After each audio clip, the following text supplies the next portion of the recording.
Hey, what's up, friends? My name's Aaron Ciotti. Everybody calls me Ciotti, and I feel like crap. Low energy stream today. I'm exhausted. Working on the house is just killing me, but I will live, and we will stream, and we will hang.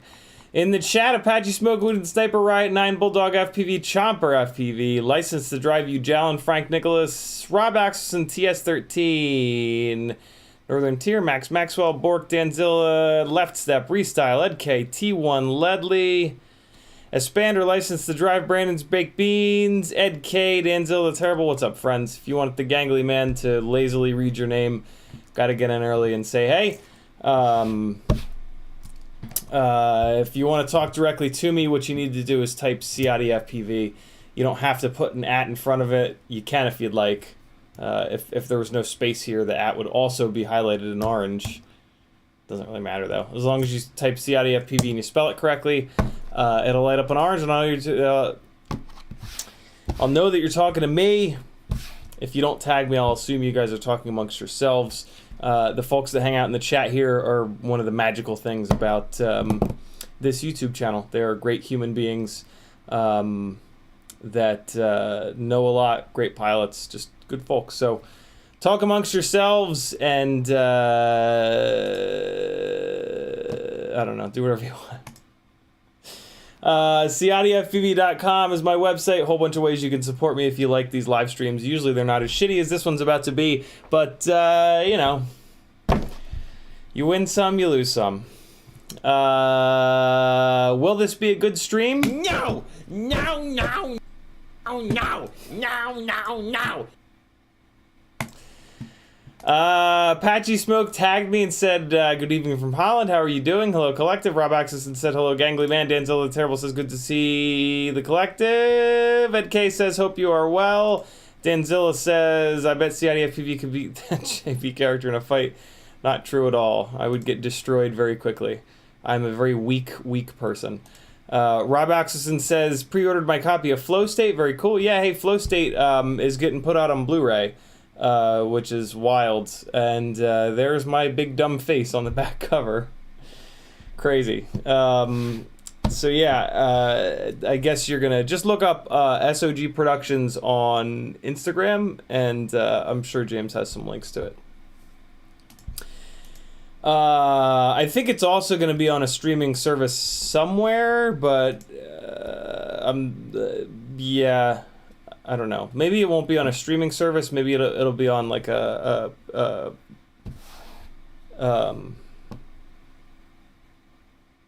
don't know. I can't think of words. Ed K says, "Hope you are well." Wait, no.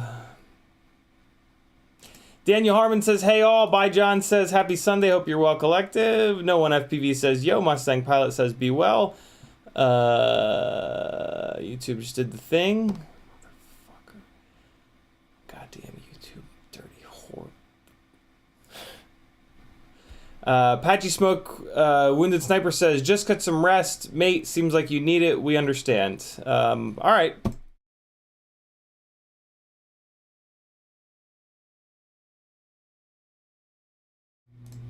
Kidding. Don't tell me what to do. Athix says, learning the love of fixing up a house. Love's an interesting word. Frank Nicholas dropping the SOG Productions link. Thank you, brother. DizFPV says, love your channel. Could you please explain pidsum limit and the benefits of setting to 1,000? Great question, DizFPV. So pidsum is in the CLI, and easiest way for me to explain pidsum is that it's the amount of power that the PID loop is able to request of the ESC, essentially. So with our sticks and with our set point is basically just where the sticks are. With our sticks, we're by default able to command 100% of the power that the ESC has available to it. So you go full throttle, the ESC gets commanded to, it's not this simple, but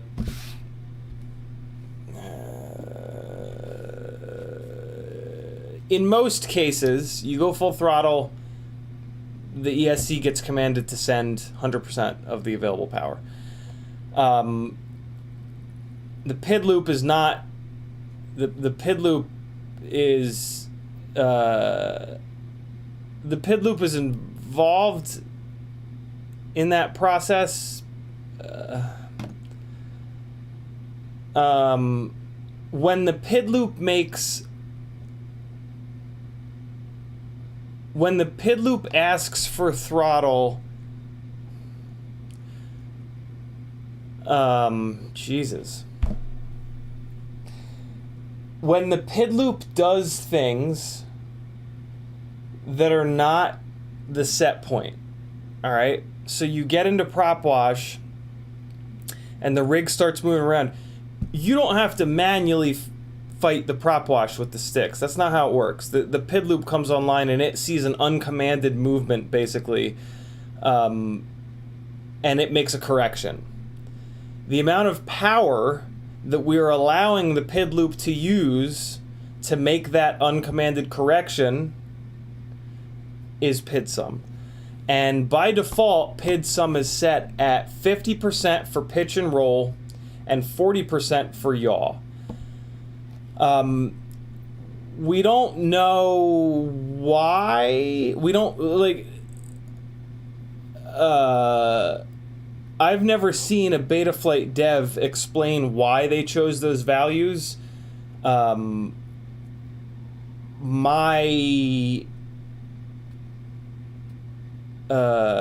guess is the word that I was groping for just now. My guess is that it has to do with safety, but it might also have to do with... So pidsum is the amount of raw thrust, okay? The pid values, namely the P gain values, those are timing based. The higher the P values, the earlier the pid loop is going to attack those uncommanded motions. And with timing, so this is cumulative, right? We've talked a bunch about how the pid loop, what does 4K and 8K mean, right? 4K means 4,000 times a second, 8K means 8,000 times a second. So, and in Betaflight, we pretty much always use 4K or 8K pid loop frequencies. F4s typically can only run at 4K, F7s and above can run at 8K. So even at 4K, 4,000 times a second, the pid loop is monitoring what the hell's going on. Is the rig perfectly on the sticks? Is it exactly as it is on the sticks? The 1/4,000th or 1/8,000th of a second that the rig comes off of set point, it realizes it, and it's going to start to fight. How early and how early it starts to fight that is the P value. So, and then the pidsum controls how much power. So there is a relationship between timing and raw power. Right? Make sense? So maybe the Betaflight devs with 5-inch freestyle rigs, maybe they realized that a lower pidsum is going to then allow you to... Well, maybe they realized that a lower pidsum, but more P gains is a better combination to fight bad behaviors. I don't think that's the case. I think it was more safety related, because when you put your finger into the propellers, the pidsum is what gets freaked out and goes full throttle basically, and chops your finger off. Not off, but it's horrible. Don't do it. I think it was, so yeah, I think it's more of a safety thing. But especially because the best tuners in the game, right, Mark Spatz, Chris Rosser, and a whole bunch of other folks on the Betaflight Black Box Facebook group, everybody I've ever seen recommends taking the pidsum up to 1,000, which is 100, right, in motor terms. Yeah, 1,000 is 100%. So yeah, that's what pidsum is. To access pidsum, the easiest way is to go into the CLI and type get pid. When you type get pid, it's going to autofill pidsum. Might as well just type get pidsum. Just go in there and type get pidsum, and then it's going to show you all of the line items in the CLI that have pidsum. There's only 2 of them. There's pitch roll, and then there's yaw. And on my 5-inch rigs, because they're kind of death machines, I don't actually turn it up to 1,000. I turn it up to 800 and 700. 800 for pitch and roll, 700 for yaw. It flies great like that. I don't, and God forbid something weird happens, I want the death machine to only chop me up at 80% of its total power. Everything else, though, the Cinewhoops, the Cinesplores, the Tiny Whoops, not the... I don't know what I've been doing with my micros, but yeah, most everything else, especially rigs that need especially rigs that don't fly as good as a 5-inch freestyle rig, which is pretty much everything but a 5-inch freestyle rig. All of those, I move the pidsum up to 1,000 and 1,000. It makes a big difference. You can, at this point, with Betaflight 4.3, you can move pidsum up to 1,000 on both, leave the pids completely stock, and you will have a rig that flies better than damn near anything. It'll certainly fly better than anything any of the other flight softwares are going to give you, other than maybe the one that's a fork of Betaflight, Emu Flight. So yeah, but that also has to do with the fact that the stock pids on 4.3 are fairly aggressive, a lot more aggressive than the previous couple of versions of Betaflight, but I digress. So yeah, that's sort of the easy button for tuning, to be really honest with you. Put 4.3 on, put pidsum up to 1,000, and fly the rig. The filtering is way better than anything else that exists. And the default values are now going to give you really good flight performance. The previous default values were designed for safety and for like beat up rigs and any old rig to be able to fly. The filtering has now gotten so good, and I think the Betaflight devs are also kind of sick of people bitching and moaning that Betaflight doesn't fly as good out of the box as everything else. That they've gone a little more aggressive than the default. So yeah, there you go. Pidsum is an interesting thing. It really helps Cinewhoops. It really helps Cinewhoops, because they're just in a horrible aerodynamic situation. Like, having the ducts around the propellers is really, really, really bad for flight performance. There we go. Great question, Diz. Great question, man. Frank Nicholas says flow state will be on multiple streaming servers, as per JB. Thank you, Frank. Dare V says good night, sleep tight. No one FPV says so did you get those magnet mounts up for your Cinewhoop gear in the new house yet? No. I haven't been able to do anything with like my with any of my own stuff with the new house.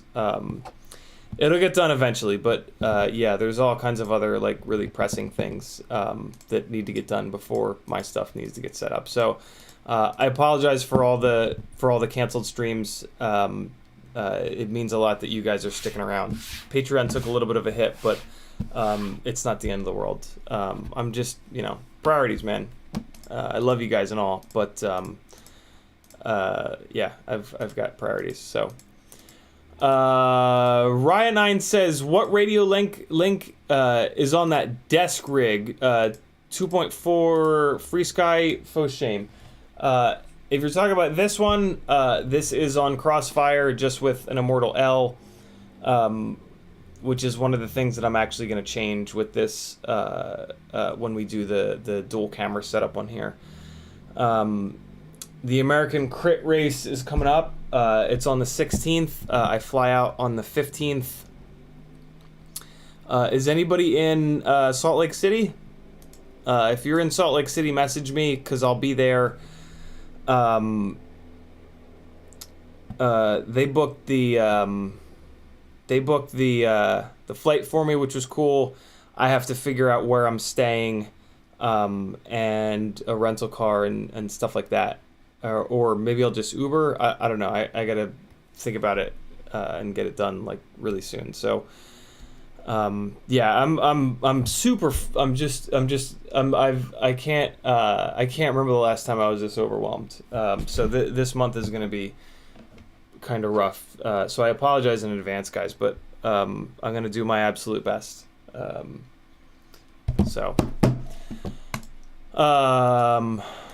Joseph Dahari says, what up? Garter Rotor says, just wanted to roll and say hello. Gotta go outside and find some shade. Yeah, it's been hot lately. Jesus Christ. I thought I was gonna get heat exhaustion either yesterday or the day before. I don't know, all the days are kind of blending together. But that's okay. I'm still alive. We shall continue. Abraham with a $9.99 super chat. Thank you, brother. He says, turn that frown upside down. It's going to be a great stream because because you're here and we're here. Hang in there, bud. Much love. Thank you very much, Aber. Much appreciated supporting the madness. Rob Oxison says, by the way, PS4 Xbox controller pots do work on the Emax E6 controller. However, the endpoints are shorter. Can this be adjusted? I don't even know what the Emax E6 controller is.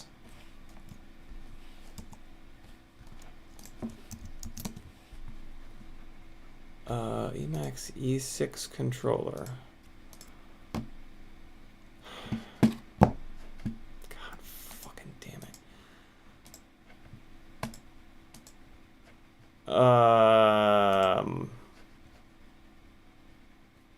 Interesting. Oh yeah,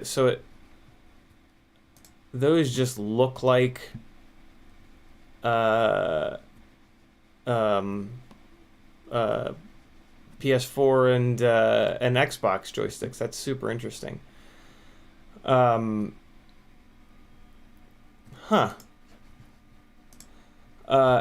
are shorter. Can this be adjusted?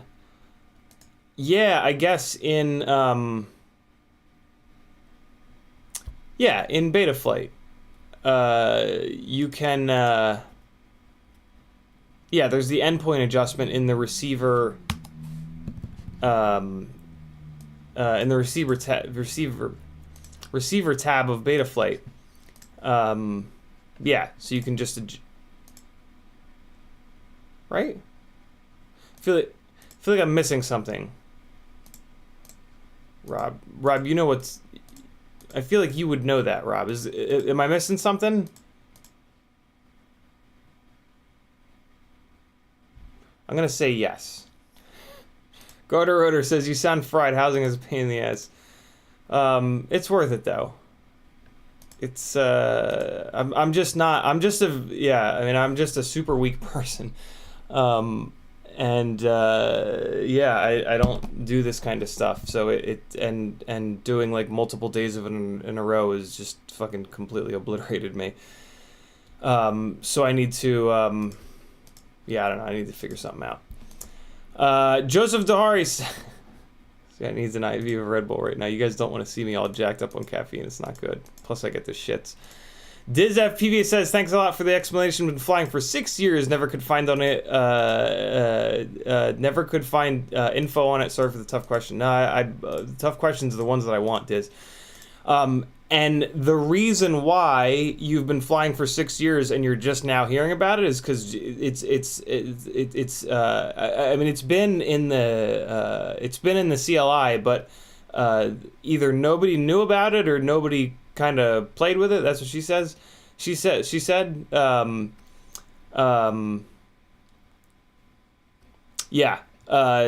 think it was like a year ago or so that Mark Spatz started talking about it, and that's when I became aware of it. I hadn't heard of it before then either, but apparently it's been in the CLI all along. Mitoda with a $5 super chat. He says, heard you were an SCCA instructor. Have you done rally? Had the best time ever at Team O'Neill and Dirtfish. Can't do track now, too boring. Team O'Neill and Dirtfish, they run a hell of an operation. They run great operations. No, I never got into dirt stuff. I was into motorsport in like the late 90s, 2000s, and the early like 2010s. Back when I had really good paying jobs and could afford it. But as soon as I moved south, basically, my ability to get jobs that pay well just vanished, and I had to give it up. And that's fine. You know, I had a really good run. I was an autocross and track day instructor for 7 or 8 years. Bunch of trophies, bunch of success, great friends, great people. And I don't know, I feel like it ran its course. I really, really, really do miss it if I'm completely honest, but it's just it's just too expensive. it's, you know, in 2022, you know, it's just not a thing that, you know, is realistic, and that's, you know, that's fine. It's fine. Joseph Dahari with a $5 super chat for a double shot of espresso. Thank you, dude. Thanks, Matoda.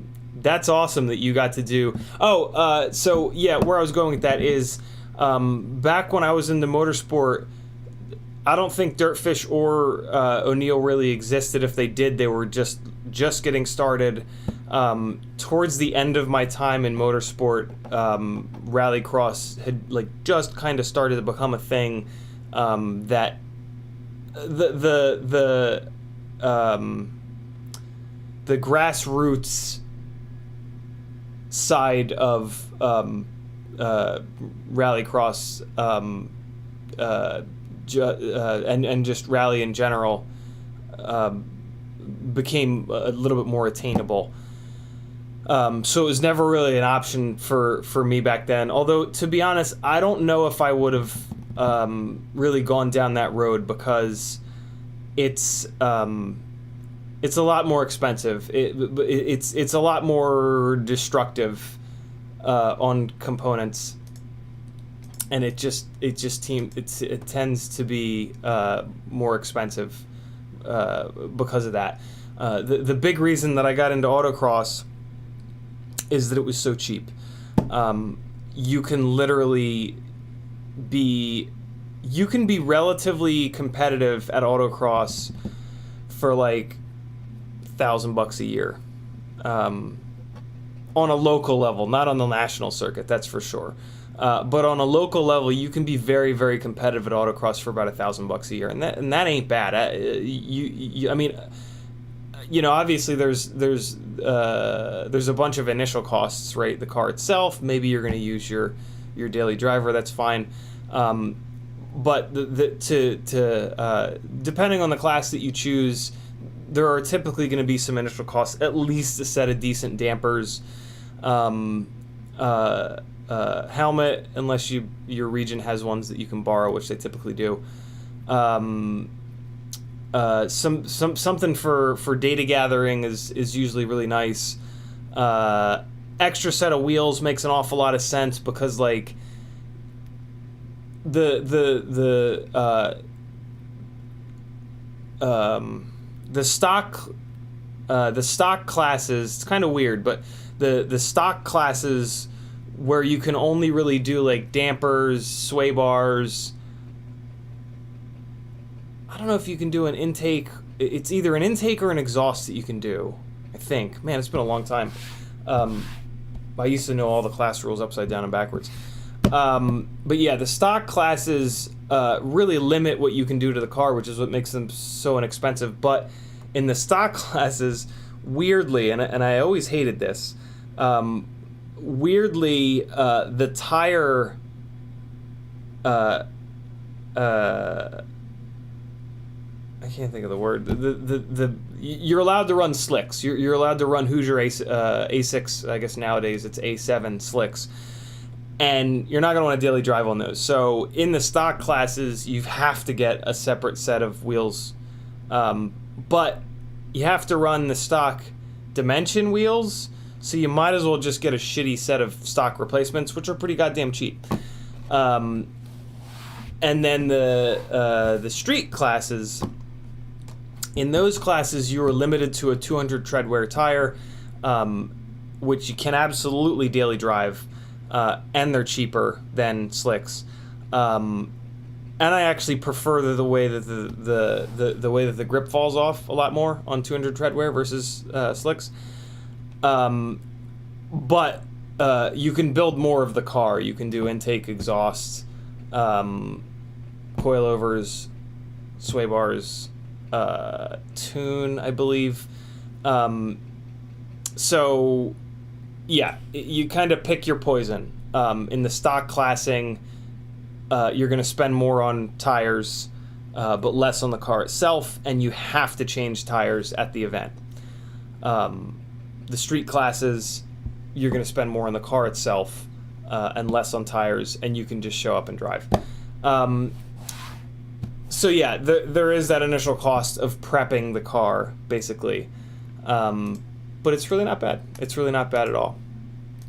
Brandon's Baked Beans. Brandon's Baked Beans says in logs the pidsum will truncate. I don't. I can't. My brain is not going to figure that word out today. When the total PID and feed-forward values add up to over the pidsum limit, this limits the amount of control the PID loop has over the drone. It's lower for safety. It is for safety. Look at that. Is that like confirmed, Brandon? Is it for safety? I just assumed after thinking about it for, lots of sleepless nights. This is the shit that I think of when I can't sleep, and I can't sleep ever. So, Brandon's Baked Beans also says, I only lift the pidsum limits if I see the pidsum trace clipping in tuning logs. Oh, that's interesting. That's a really smart way of doing it. Man, I really need to learn black box one of these days. My God, it's such a valuable tool. My God. Tiago Ramos says, I also think very high pidsum increases the probability of toasting the ESC on a crash. Very much so, Tiago. Very, very, very, very good point. Although, it's an interesting...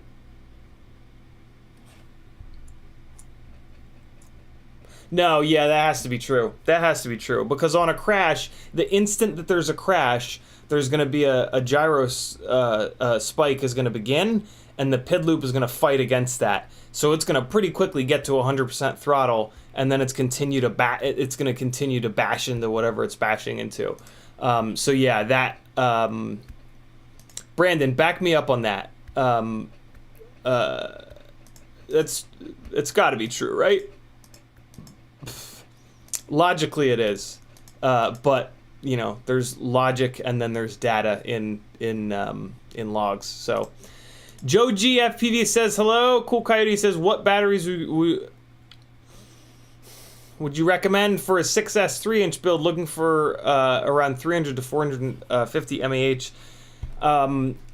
I don't know, to be honest. I stay away from 6S on anything smaller than 5-inch freestyle rigs.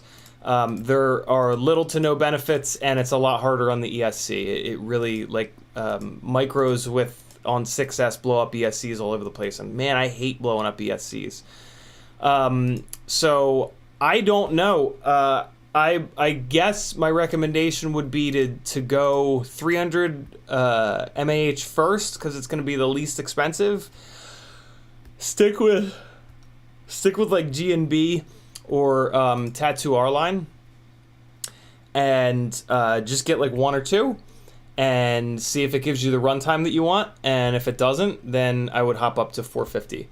But yeah, if possible, I always recommend staying away from 6S on anything smaller than 5-inch, mainly because there's just no benefit. Like, the reason why 5-inch freestyle rigs and racing rigs benefit from 6S is that their powertrain, the motors and props basically, will pull hard enough on the battery to create heat if the voltage is lower than 6S, and heat is waste. On the smaller rigs, the motors and props don't do that. They don't pull hard enough to create any significant heat and or loss. So the benefit of running that higher voltage is not there, and you start to find, unfortunately, the problems with higher voltage, which is that it's harder on certain components like the ESC. So yeah, if it's a build that you're still speccing out, Cool Coyote, I would definitely suggest against 6S. If it's something that you already have that's built, I get it.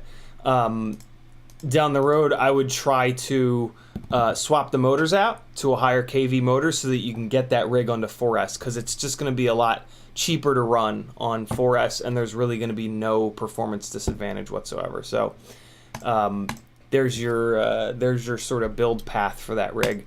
Speaking of build paths, something over on CiottiFPV.com is my Fiverr page. Over on Fiverr, I have a service called Build Planning.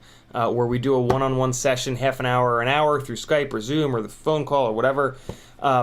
And we talk about your goals, your flight style, what you're doing with the footage. I got a whole like 15 minutes worth of questions that I ask you that allow me to really dial in on the exact rig that would be perfect for you.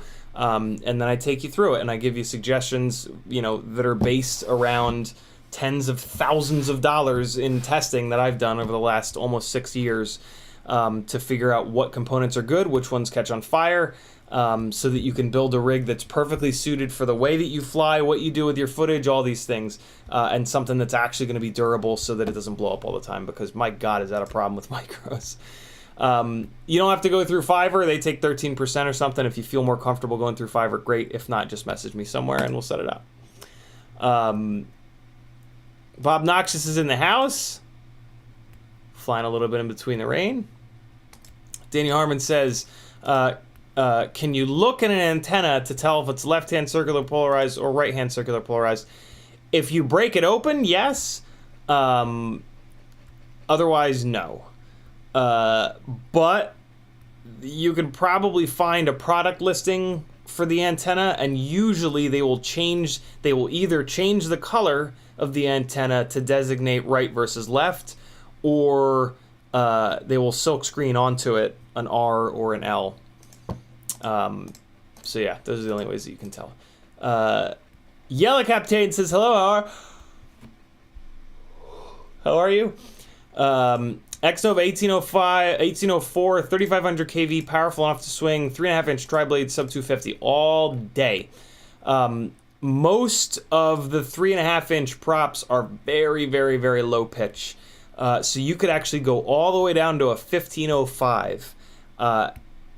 Hell, the Ripsqueak that I've got on 1404.5s turns the shit out of the GemFan 3.5-inch props. So, yeah, 1804s are arguably perfect for 3.5-inch tri-blades.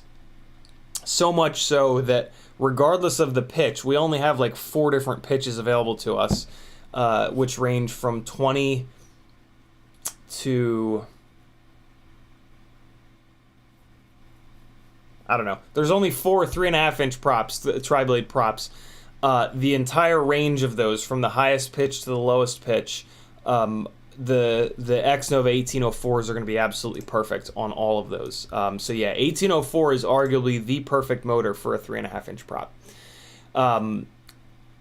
And to take that a step further, I did a bunch of testing with 1804s on 4-inch props, and they are not quite enough motor for a 4-inch prop. For a 4-inch prop, you really want to go up to a 2004. 2004 is the smallest, lightest motor that can really, really, really give you just phenomenal control over a 4-inch prop, even the low pitch ones. Great question, Yella. CV says, give me a shout about the American Crit Race in Salt Lake City. Live here, and may be able to help. Check your DM after your stream. Thank you, CV. Very, very, very cool. Very cool. Speaking of Brandon's Baked Beans too, if you want black box based tuning, he will help you out over on. He's over on my Discord, Brandon's Beans. He charges $1 a minute, which is hysterically affordable. And he's a great dude that really knows what he's talking about, and he works with the Emu Flight devs, and yeah. So if you want black box tuning, Brandon's your man. He will get you knocked out. He has helped me out with really challenging rigs that I couldn't tune by ear. Most stuff I can tune by ear and by fight footage and whatnot, but every once in a while, yeah, you absolutely have to have black box.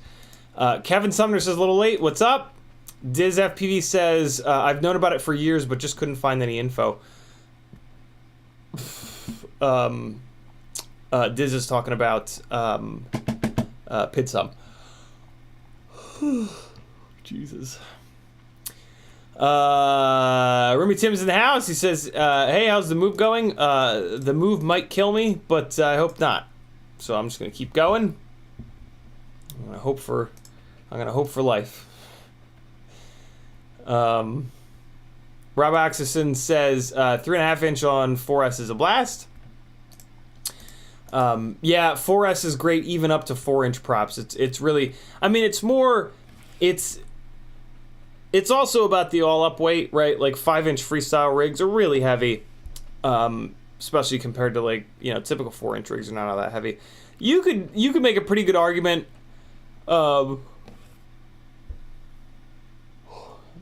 with like a 4-inch DJI Action 2 carrying rig. You could make a really strong argument there for 5S maybe being a good bet. Problem is there aren't many 5S batteries. There are certain ESCs that only go up to 5S though. There are a couple of 20x20 ESCs that are like 2S to 5S. And GNB does make a 5S 550. That's a great battery. So, yeah, I mean, but only if you've got like a if you were doing like a 2005 motor or like a 2104 motor on that setup, or something even a little bit bigger than that, that's the only time that I would move up from 4S, and that's pretty rare, you know. But yeah, I mean, you know, it's a sliding scale. You can, yeah. MetaDirtskin says, have you seen that new small antenna from TrueRC? They claim you can pre-order it, but I can't find where. I have not, Metal. I'm a big fan of small antennas, though.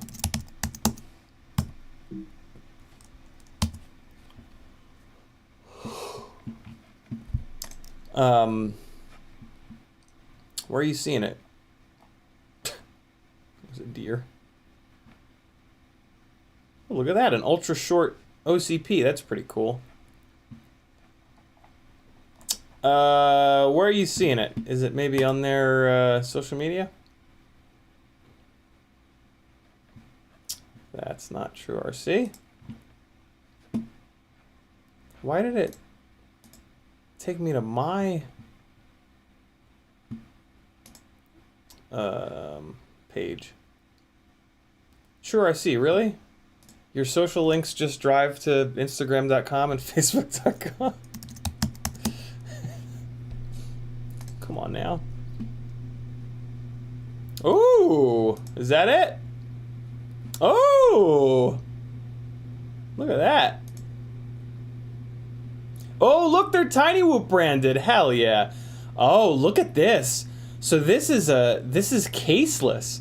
So this is what the inside of the singularities look like. Anybody who's broken a singularity opened, yeah, this is what the inside. This is the internal. I don't know if it's considered a PCB, but it's kind of like a little PCB. Yeah, this is a singularity without the plastic shell on it. Ooh boy, that's gonna be awful fragile. Interesting. That's pretty cool.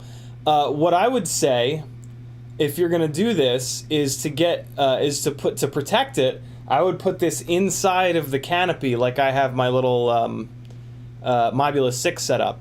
So you would get this ultra short one, and then yeah, you should be able to stuff it under the Mobula 6 canopy. I don't know what this length is with the singularities. I know you got to ask Hugo to custom make it a little bit. I think a little bit longer than the ultra short, if I'm not mistaken. But yeah. Link in bio, it says. Well, it ain't gonna work on this computer. Oh wow, it is. So there it is. Link in bio, and then the new small. Maybe the link doesn't work. I don't know. Message them. Message them on either Facebook or Instagram. We'll get back to you. That's pretty cool, man. I dig that a lot. That's probably quite a bit lighter. That's probably knocking on a gram light. Well, here, it's Jesus, 0.25 grams. What? How the hell is this connector and this little piece of wire not more than 1/4 of a gram? That's insane. Oh my god. Oh my god. That's incredible. I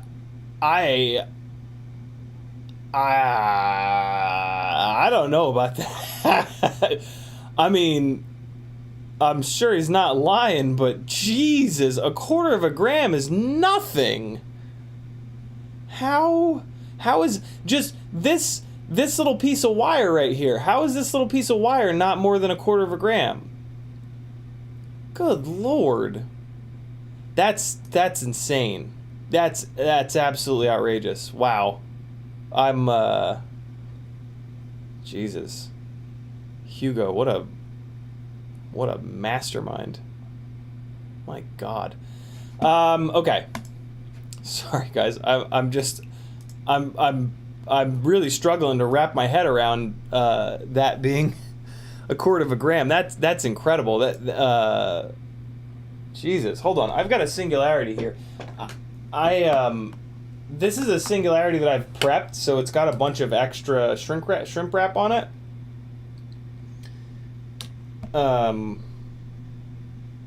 Oh wow, this is okay. All right, so now I get it. So this is a regular old singularity short, and it's only 1.1 grams, and I have a bunch of extra shrimp wrap on it. So okay, now it makes sense to me. Wow, these are really light. Jesus, I thought they were like 2 point something grams for some reason. Okay. Jeez. 0.25 grams. Wow. That's legit. That's, I'm willing to bet you that is what the whip antennas weigh. I've always been totally cool with the extra weight of these singularities over the whip antennas, because they just work so much better. Like the difference in the breakup that you get in the goggles is absolutely night and day. So it's always been worth the extra weight. Wow, good find, Metal. Very cool. Thanks for calling that out. That's awesome. I'm gonna get a couple of those for sure. Ruby's him dropping the CiottiFPV.com link. Thank you, dude. YouTube just did the thing. Scrolling back up.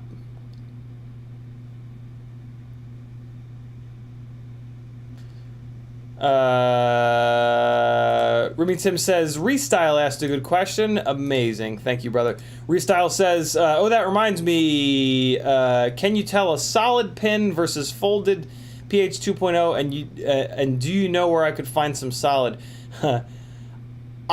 Man, back before I said fuck it and went all BT 2.0, I could not find a spot that sold the solid pin PH 2.0s. Chat, if you guys know of someone, tag Restyle or just drop it in the chat. He'll see it, I'm sure. But I have no idea. I have no idea where you can find the solid pin PH 2.0. You can absolutely tell the difference if you have good eyesight. You can just, so this is one of them. If you have good eyesight, you can just kind of like, I used to have good eyesight, but man, it is rapidly failing in my 40s here. But I think I can still kind of tell. So I have a studio light right here. So what I'm doing is I'm catching the reflection of the studio light in the top of the pins, and I can see that the top of these pins are just a solid piece. Whereas the folded, like it's folded like that. It's pretty tight though. It's folded like that, as she said. If you can't tell with your bare eyes or your bare claws, you should have one of these anyway. This is a 5X loop. If you don't have one of these, scroll down into my description, do yourself a favor and get one. I have them linked from Amazon in my description. If you take one of these and you look at it, there's absolutely no questioning whether or not it's a solid pin or a rolled pin. You'll for sure be able to tell with a 5x loop. So if you have anything with any magnification, you can definitely tell. But yeah, I don't know where to get them. I I have a whole bunch that have like come with. I think Happy Model ships solid pin with all their stuff. So I have a bunch.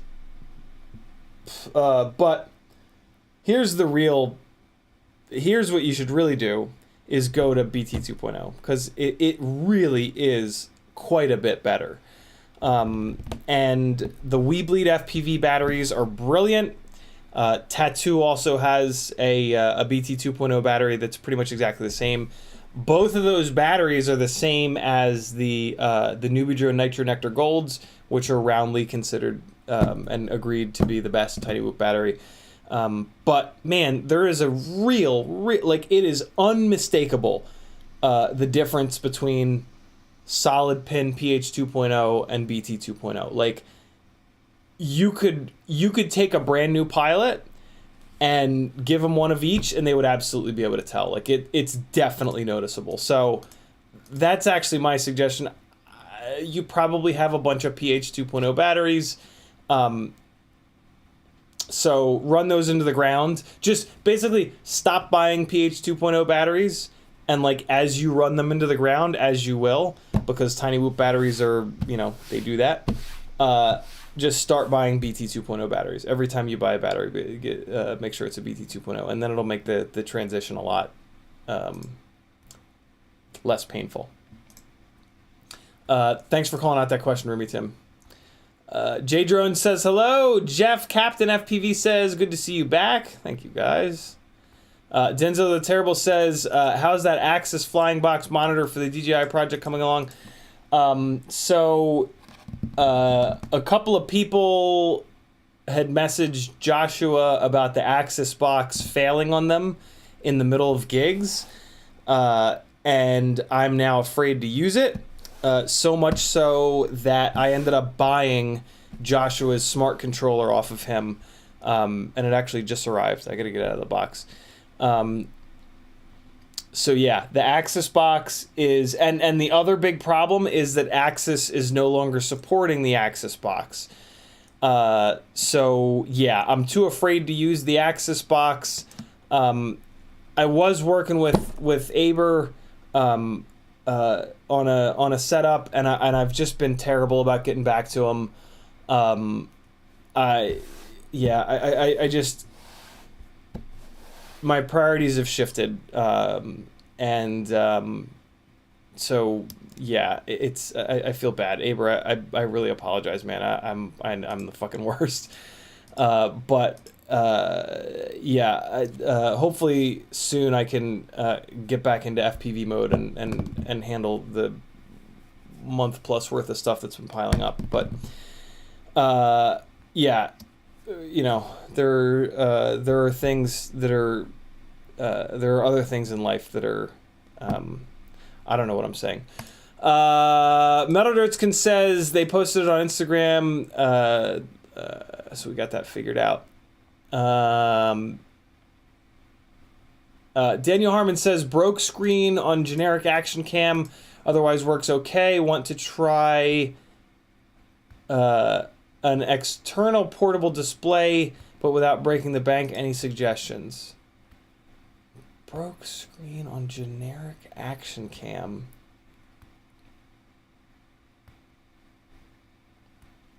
I'm confused, Dan.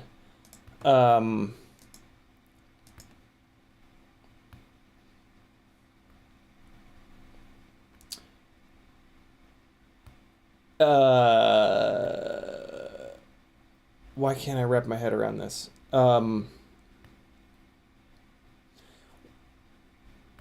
What are you... what's...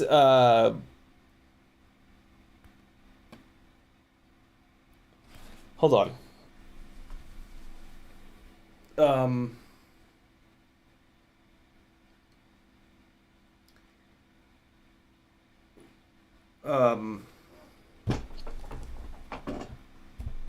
What's the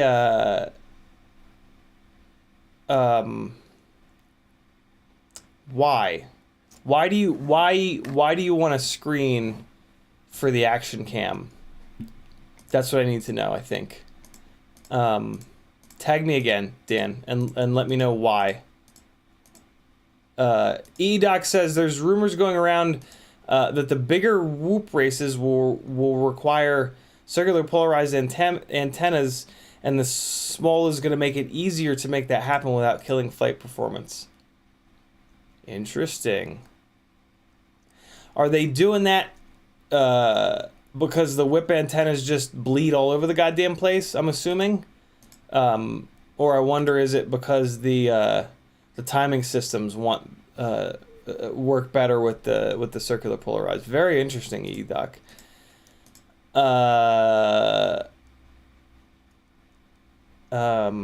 Kevin Sumner. Okay, cool. Solid pins look like they're on race day quads. Very cool. Thanks. Looks like Frank found it too. Awesome. Cheaper in bulk from Amazon. Look at you guys. Michael Blade says, "What's up?"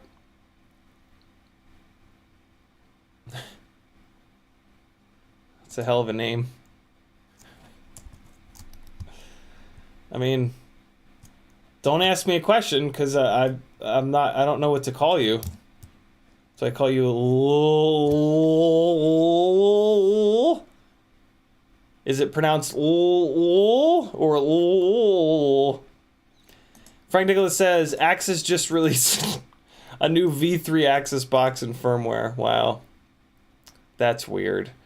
Yeah, I mean, I've got the smart controller now, and I paid a good amount of money for it, so I'm gonna be using that. Even though it doesn't work all that well, it has to get restarted every couple of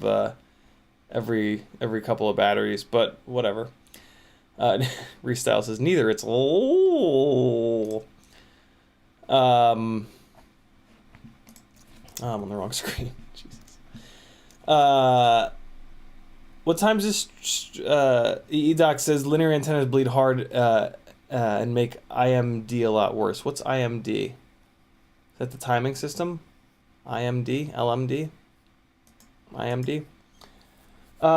Let's start tearing this down. So this is I wish I hadn't told them this because I really don't have time to be doing this, but I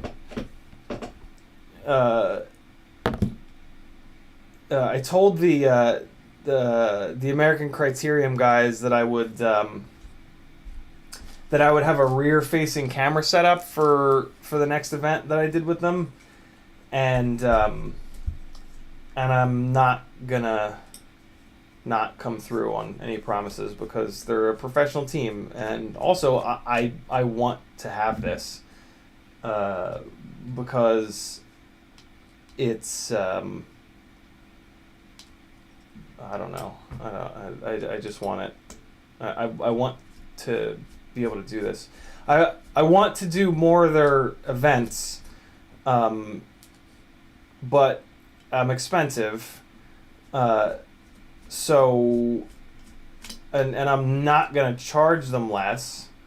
So I have to give them more, right? Like, if you're gonna charge a lot, you have to offer a lot.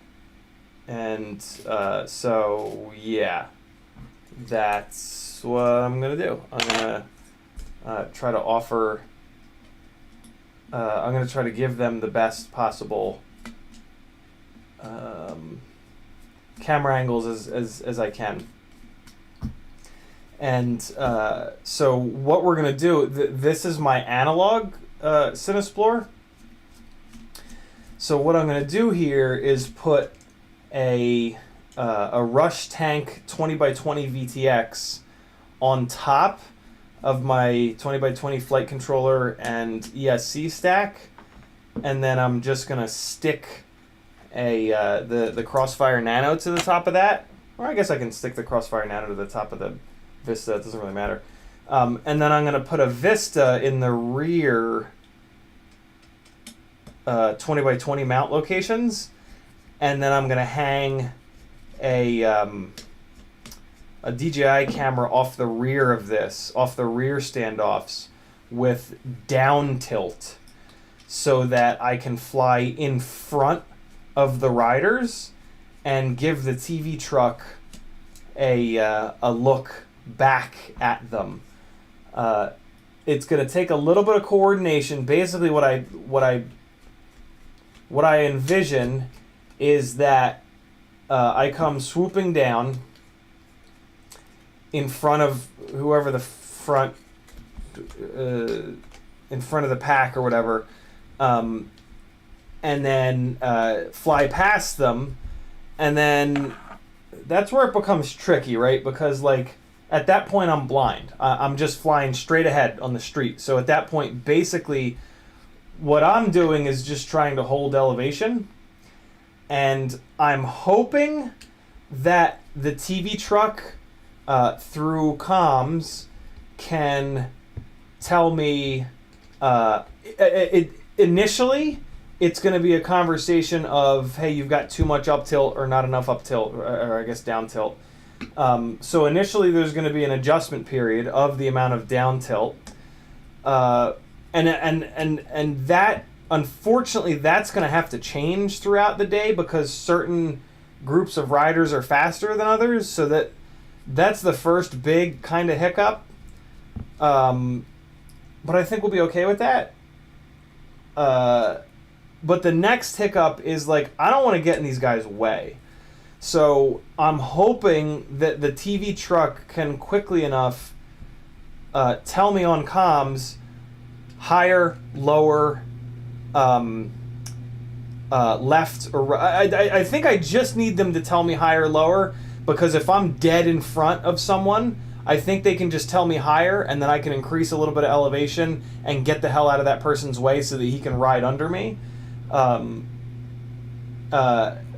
there's usually like people behind him, and that still should be a good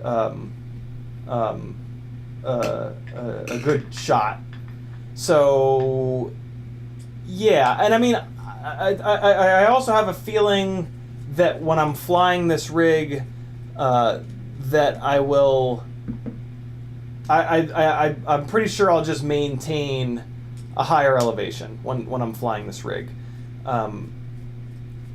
So maybe it won't even be an issue. Maybe I'll just get used to flying this rig 10 feet off the ground, and then I don't have to worry about it. Right? They ride under me, and all is right with the world.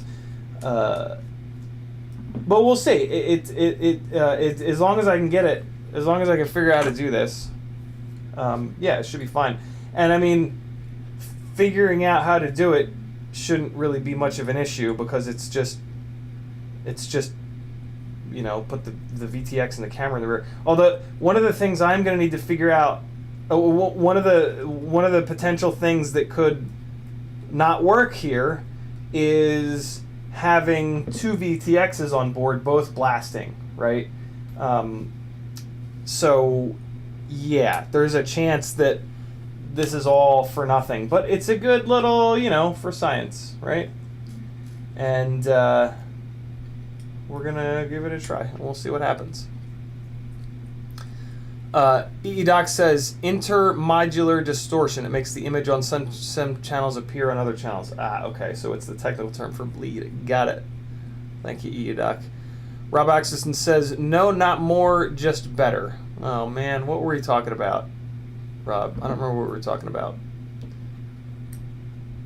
Chomper says IMD is an outer body experience when you're racing. Yeah, I can imagine. Well, no, I mean, I can't. I've had that happen before, so I know what you're saying. You're correct. Man, Jesus Christ, brain, come on, man. Let's work together here. Fucking A. Oh man, I'm gonna have to run new. I'm gonna have to take this all the way apart, aren't I? Fuck. Hold on, I gotta look on my count. Since I thought this would be, I didn't think all the way through this. Hold on, I gotta make sure I don't need this rig this week.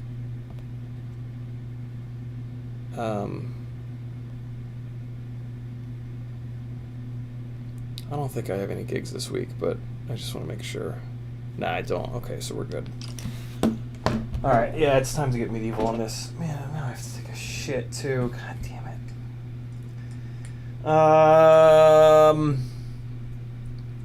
Daniel Harmon says replacement screw because company says they're discontinued. Can't change image settings, date, resolution. Oh, okay, Dan. Okay. I don't know anything about monitors, man. I could replacement screen. I couldn't wrap my head around it because I was like, action. I was like, why do you need to look through an action cam? You just put it on the quad and then you just look at the footage afterwards. But yeah, now I get it. Yeah, I don't know anything about screens, brother. I'm sorry. I guess I should have just answered that in the first place, but yeah, I don't know anything about screens. Anybody in chat know anything about cheap little screen? I guess the next question that you're going to get asked, Dan, is what, like, how the hell are you going to connect it? Yeah, I don't know anything about screens. I'm pretty worthless in this conversation. Unfortunately, I apologize, brother. Man, I'm gonna have to really pull this thing down, huh? I'm gonna pretty much have to pull this thing all the way down. It's okay for science. So I've got I have a little handy dandy mount. I think I'm going to change this mount here too. I have a there's a Cinesplore antenna mount that mounts up here that I'm going to be using for the Vista antenna, and then I'm going to use a different version of this mount here, I guess, for the VTX. Well, that's going to be interesting. And I'm also going to change the crossfire antenna out. This Immortal L nonsense has got to go. All right. Kevin Sumner says, where are you going to put the second 5.8 antenna? I would assume that they would interfere with each other if they're both close on the back. Yeah, on FPV Cycle, the antenna mount that they sell for the Cinesplore, it clips onto the top plate, like up here. So basically, and the different TPU mount that I have here mounts this even farther back. So this is going to be back here like this, and then the Vista antenna is going to be up here. So there's going to be roughly, like, I don't know, 2.5 to 3 inches of separation between them. That very well might not be enough, but I mean, there's only one way to find out. I know Joshua tried to have 2 antennas on a rig and he didn't have much luck. But yeah, I really want this to work, and there's no other way to do this. So I mean, it's I'm willing to put the time in to do this. Although again, I do wish that I hadn't told them about this. I do wish I'd just like left this a secret, because right now is the worst possible time for me to be doing this. So I would have just not done it and just flown this event like I flew the last event, which they loved. And then maybe if they bring me on for another event and I had a little bit more time ahead of it, I would have done this. Man, I got bit by an ant. One of the times that I was massively fucking up the mailbox, and God, it hurts like fucking hell and itches. I'm like, I think I'm like low-key allergic to ants or something like that, and it's like all ants. It's not just fire ants. Although Jesus Christ, when I get bit by fire ants, it is brutal. It takes me out for like a week and a half. But any ants that bite me, they swell up and they just hurt like hell. My God, it's really just excruciating. But you know, that's life, I guess. All right, so let's get this nonsense Immortal L out of here. This was like when I built this rig, I didn't have any extra Immortal T's. And I'll be honest, the Immortal L does work really well, mainly because of the shape of the ducts, right? Like it hugs the corner of the duct. So yeah, it does work really well, and I've never had failsafe issues with this rig. So yeah, the Immortal L's they work pretty well. They work good enough. I mean, you know, Crossfire is such a robust, is on such a robust wavelength, right? The 900 megahertz wavelength is just really amazing. That even with a subpar antenna setup, it still is such a solid control link.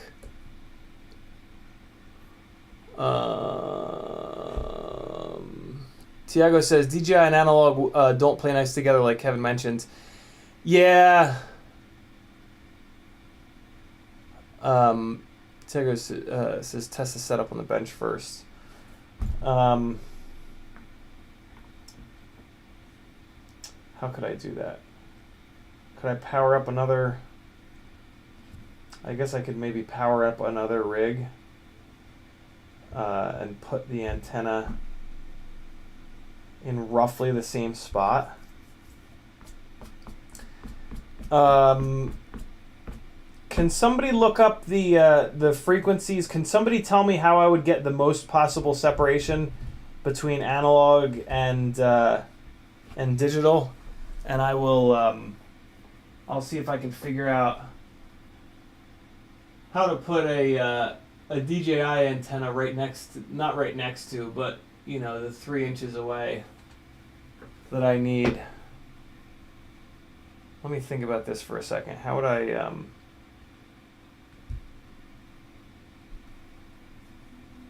how can I test this? So what's the most important? The most important is that I don't lose the analog feed, because I'll be flying through the analog feed. So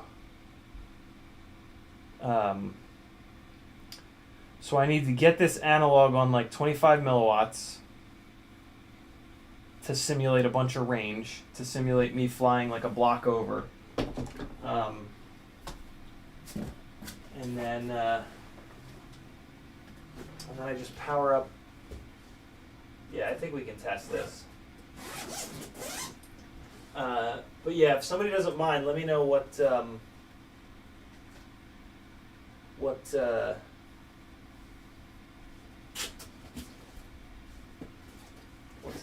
what the most separation is, I guess. Oh boy. So, man, I have all these batteries that I was supposed to. Oh, man, these batteries have now been charged for like a week and a half. I needed to fly these batteries over the weekend, and I just didn't get a chance. God damn it. All right. So I think if I put this rig like this, I think that'll pretty much simulate the same distance between these two. So I plug this in, it fires up DJI. I got to get those DJI goggles. I'll get them bound. I'll get them onto a channel. I guess I'll want to do 25 milliwatts, and I guess I'll try like 25 megabits per second rather, and then I guess I'll turn the DJI down to like 500 maybe. Cool Coyote says DJI 1 and R8. Well, that's fucking beautiful, because that's it. I don't even have to change anything. So that's great. Yeah, so I think we can just do this real quick. Let me make sure that I don't have anything. Well, I unplugged the camera, so let me definitely plug the camera back in. Because otherwise I'll immediately go, it doesn't work! Fuck! Alright, so yeah, we can just test this. Although, I mean, I guess this is a little bit of a... This is a tough test because we're inside of a building. But, I don't know, whatever. Let's just see what happens. So, there's DJI. I need a battery for them.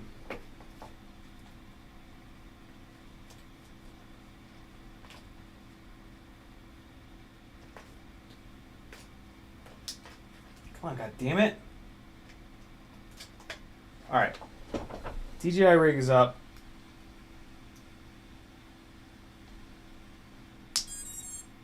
And okay, so let's get the DJI settings going first. Make sure it's on 1.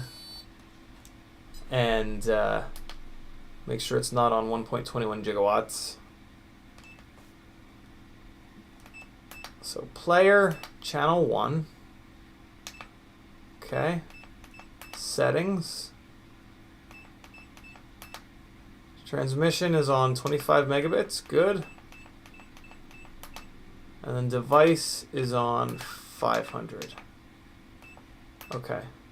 So we're on channel 1. And then, well, the, shit. The, I guess I have to arm the Cinesplore because it's on low power mode right now. Alright, hold on, guys.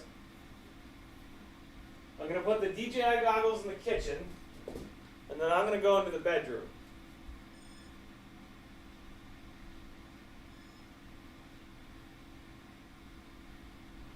Oh, we fine.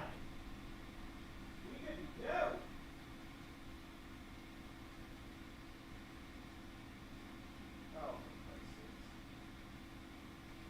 Oh, let me run outside. Let me put some more distance between me and them. Be right back.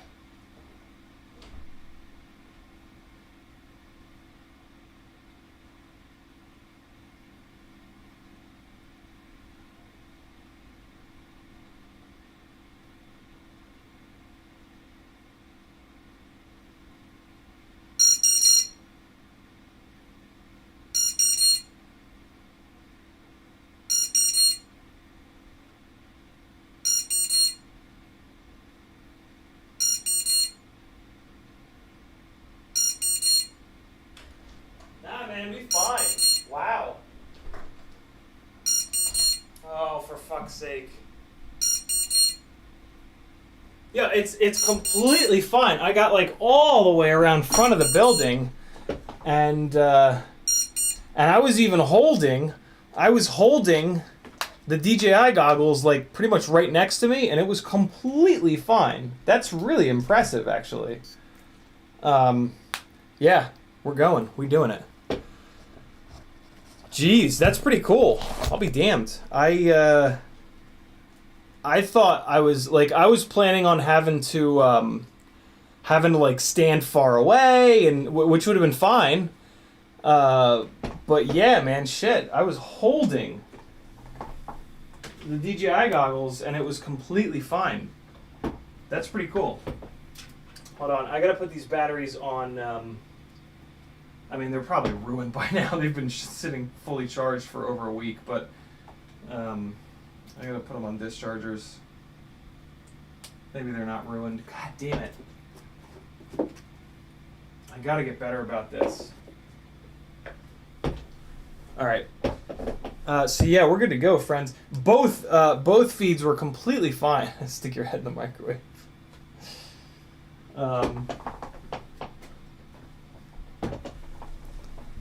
Okay.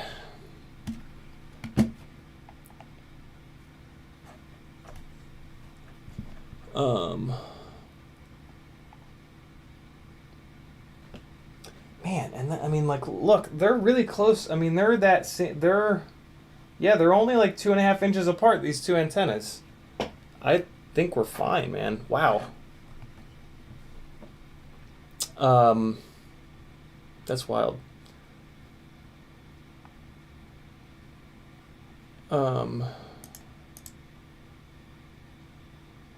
Grom Drone says, I have a squirt and a Cinerat looking for Cinewhoop for a naked GoPro. This is for a wedding, so smaller and quieter would be best. Any suggestions? I gotta be honest, Grom. Weddings are not a good venue for any type of FPV. I flew a wedding a few months ago, and it was a nightmare.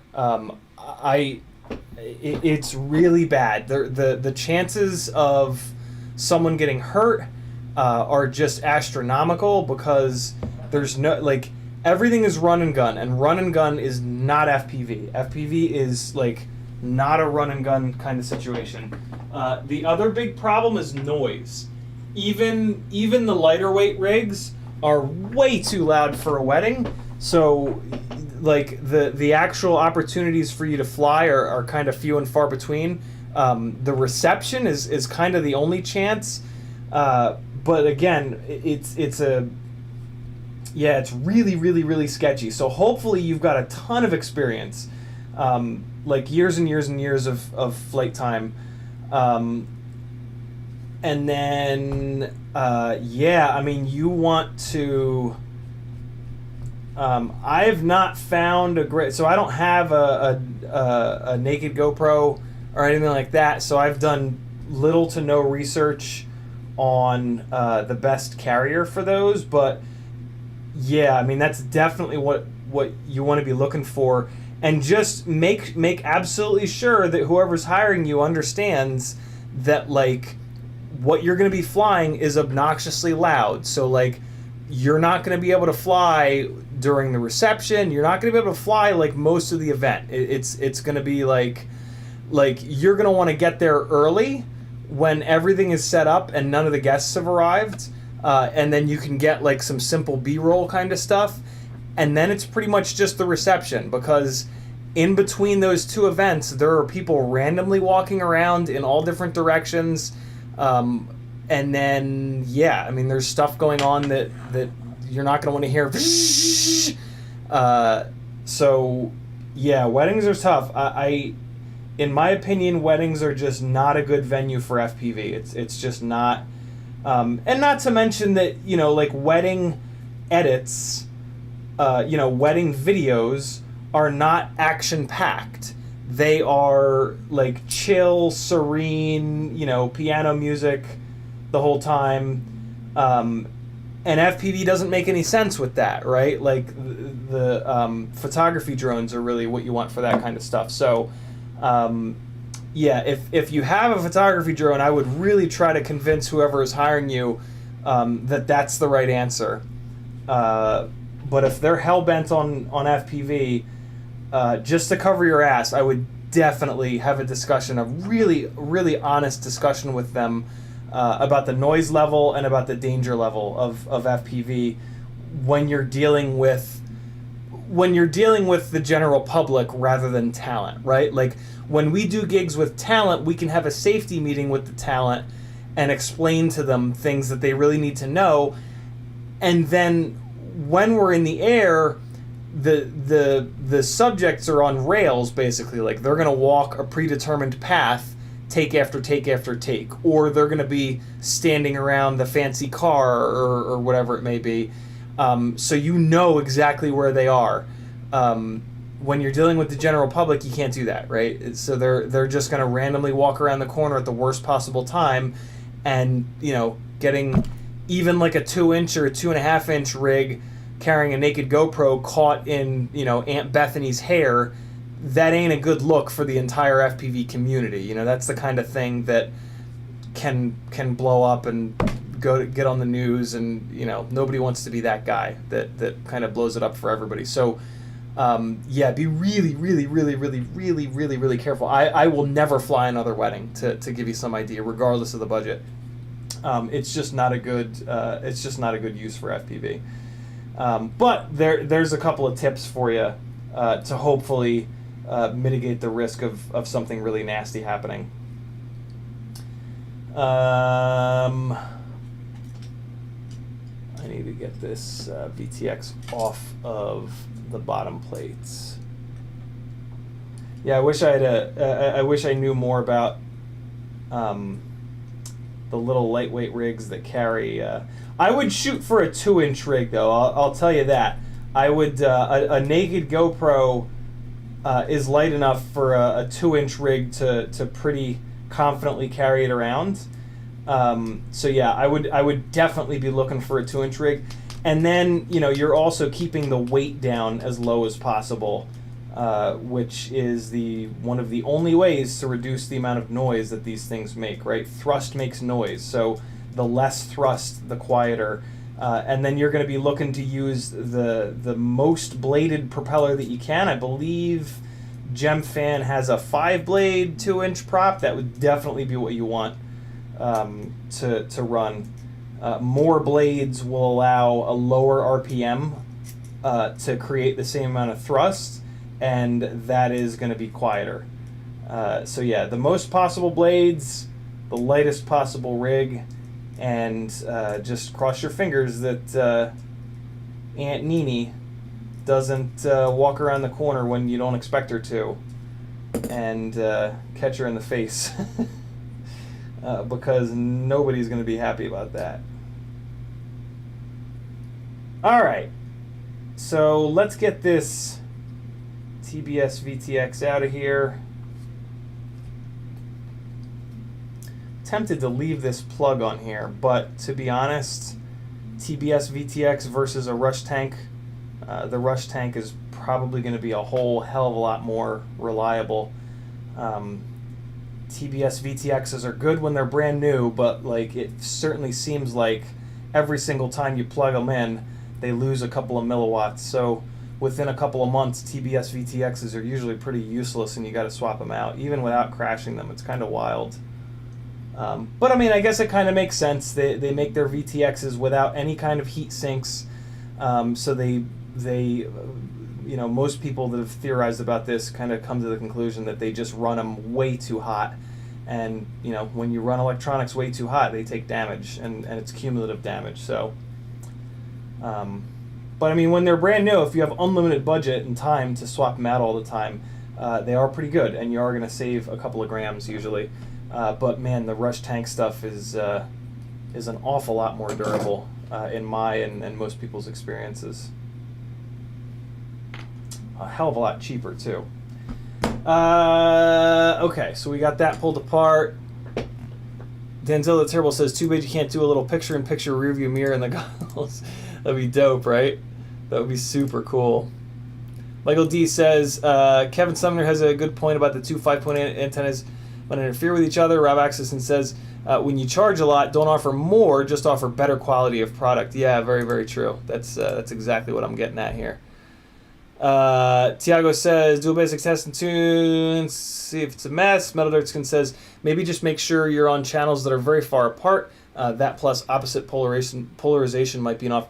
Oh, yeah, right. So we also have the opposite polarization working for us, right? The DJI shit's all on left hand, and the analog shit's all on right hand. So that's pretty cool.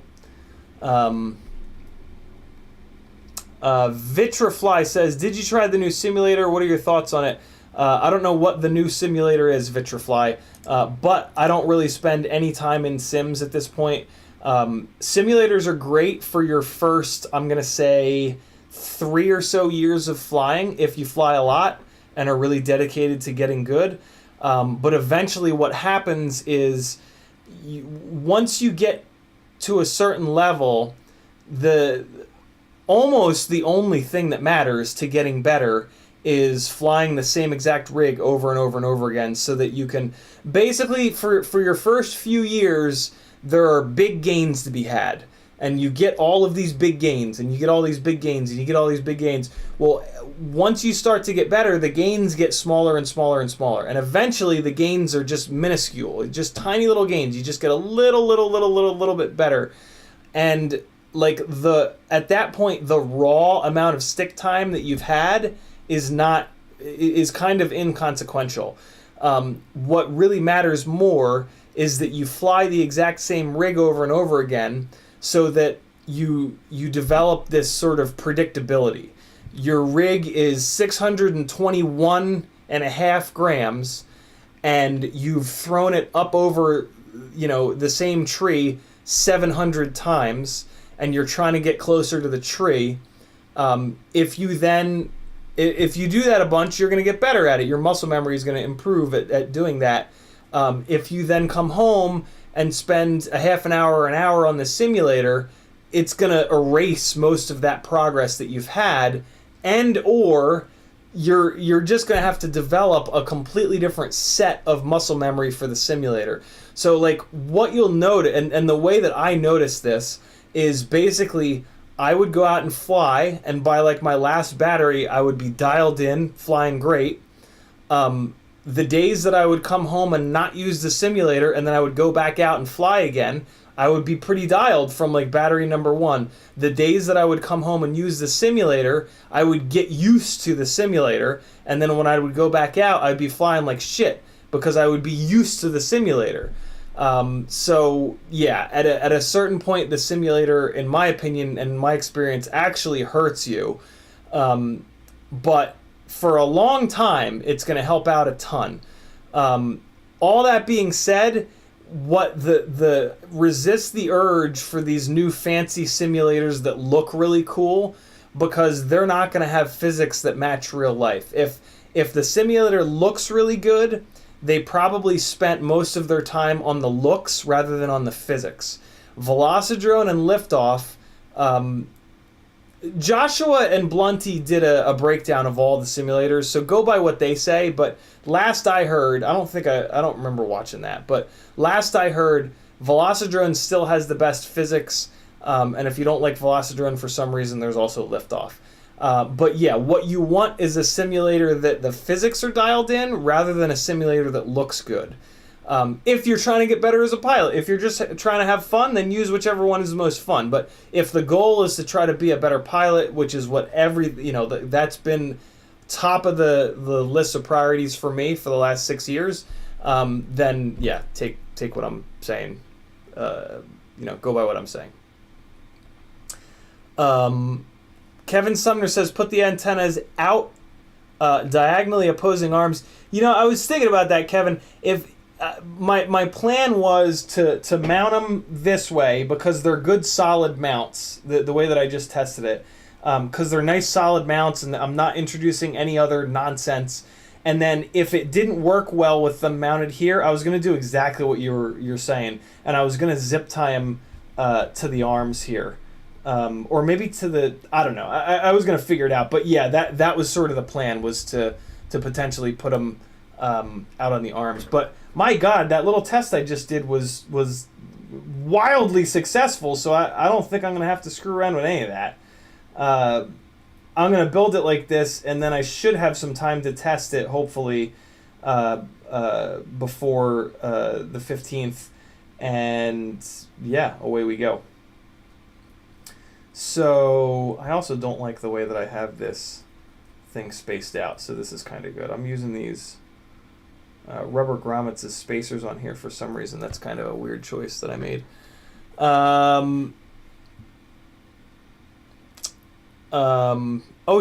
Kevin Sumner even said diagonally opposing arms. Yeah, that'd be even better.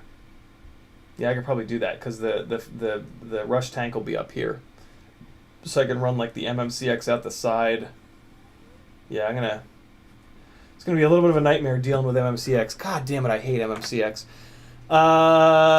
EEDoc says, linked flying DJI and analog together, Oscar Liang article on Livestream Live on Discord. Wow,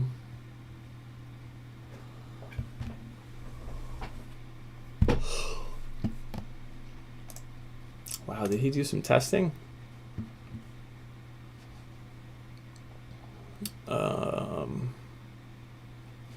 Table of contents, section 5. DJI and analog flying together. Keep distance. DJI goggles from receive and transmit. Therefore, can cause video. Yep. That's why I was so blown away that with just holding the goggles, it was okay. Selecting channels. Yeah, DJI pilots don't use 50. Cool. Don't use 50. Yep, that makes sense. Analog pilots don't use R6. That's interesting. Oh, R6 gets interference from DJI's public channel. That's good to know. Low power output. Yep, of course. Conflicts with Wi-Fi. That's interesting. This may be a good option. Cool. Not all 5.8 channels are legal. Cool. Looks like it was everything that that we already did. Rad. Love it. All right. Okay.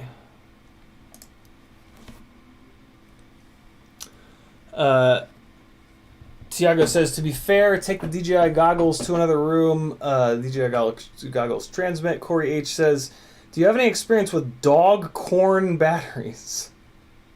And are they up there with R-Line? Oh no, I guess that says Dogcom. I don't have any experience with them, Corey, but I really doubt that some random battery is going to be able to compete with the best. I could be totally wrong. Christ, they could be relabeled Tattoo R-Line batteries.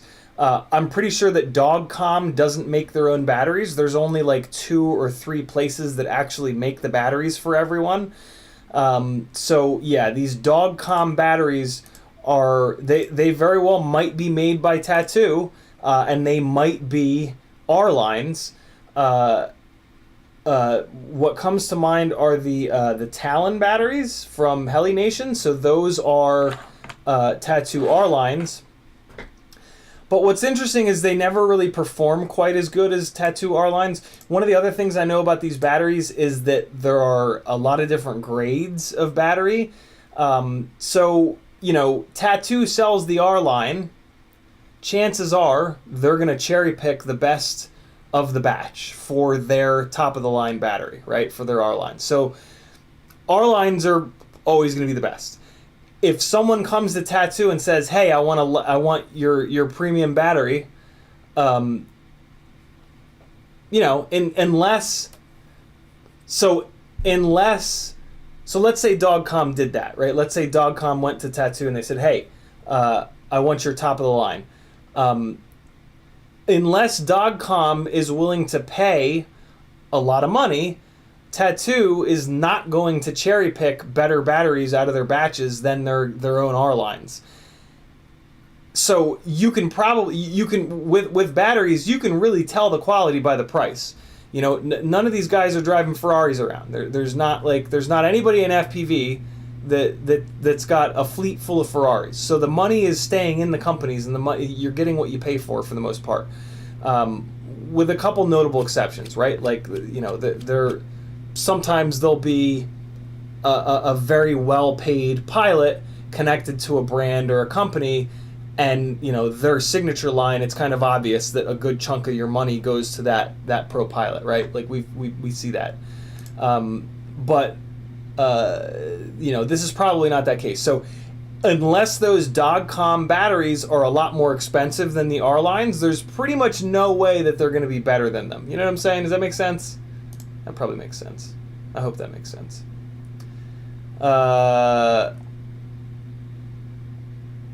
Jesus, I got behind on chat. Let me get caught up on chat here.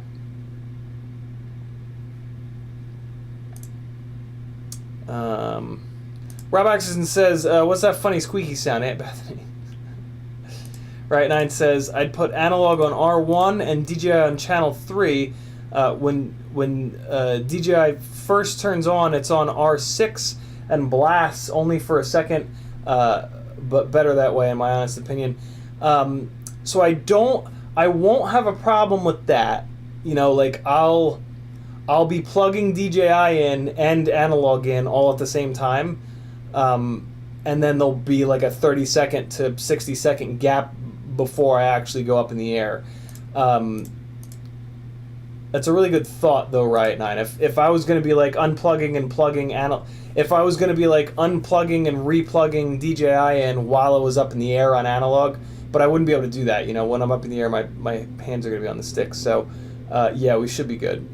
Michael D says today on CiottiFPV how tiny hoops are conceived. Nice. Stuart D89 tagged me and didn't say anything. Doc says, I would hard disagree with your perspective on the sim.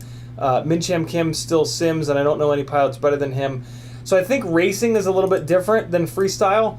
Racing is they're constantly driving with the throttle, which the sims are much more accurate with.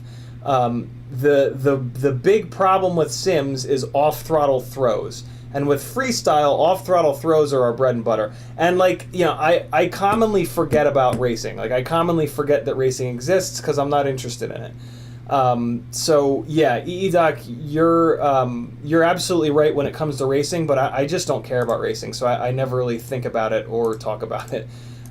So, yeah, everything that I said is 100% about freestyle. I hope that I gave that... I try my best to give that disclaimer as often as I possibly can without sounding like a broken record, because, you know, I talk about a lot of stuff, so I don't want to constantly say that. But yeah. Dusty Joe says, just built my Fractal 65 Cinewhoop 22,000K. Any tips? My tip is going to be to fly the shit out of it, my man. Just yeah, just fly it and enjoy it.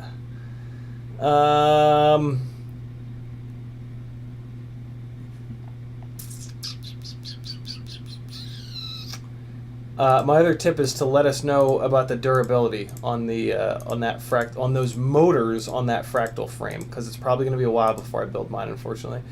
Kevin Sumner says, Corey H, Dogcom white label as the 533 batteries. I doubt that 533 has their own battery plant, so if Dogcom is a white labeled 533, the 533 is more than likely a white labeled something else. So that's interesting. How many white labels can we apply to a battery? That also kind of worries me, because, like, if Dogcom is paying 533 for their batteries, there's a little premium there for their for 533's markup, right? And then if 533 is paying a battery plant, there's another markup there. So, you know, if the Dogcom batteries cost the same as the 533 batteries, then they're absolutely lower quality. And then if the 533 batteries cost the same as whatever the plant that's making them for them, right, then you've got like 2 levels of degradation of quality. So yeah, I would stay away potentially if that's the situation. Doc says Dogcom also has 320 mAh BT 2.0 Whoop batteries that I've seen some full send guys flying. That's pretty fucking cool. Very interesting. Yeah, I wonder who's making their batteries for them. Stuart D89 says, I wrote above the tag, my DJI system blacks out after even small impacts, and it's pissing me off. I'm debating going back to analog and be done with it. Yeah, me too, man. And I'm in the exact same scenario. It typically, so on light hits, it doesn't black out, but it stutters, and the stutter, for me, I'm an okay pilot, but the stutter for me prevents me from catching the crash. And so with my DJI freestyle rig, I pretty much never catch crashes. Every time I hit anything, I get disoriented from the stutter, or it's enough of a stutter where I literally can't see which direction the quad is rotating in to make a correction, and I end up wrecking, and that's really pissing me off. There are times, though, where it does black all the way out, and that's just horrifying. That happened to me 3 or 4 times at Rampage. I came back from Rampage, and I got all pissy talking about it in chat, and a bunch of people said, you're an idiot, you got to power your Vista off of the ESC pads, not the flight controller. So I did that, and I've only flown a couple of batteries with it like that, but it doesn't seem to be any better. So I think I'm with you, man. I think I'm going to. I mean, I was very skeptical about DJI for freestyle, so I only switched one rig over to DJI. So it's not like the end of the world for me because I have 2 other freestyle rigs that are on analog that, you know, I fly much better with.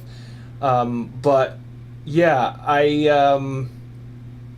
don't know. I do, in fairness, I do need to put more batteries through that rig.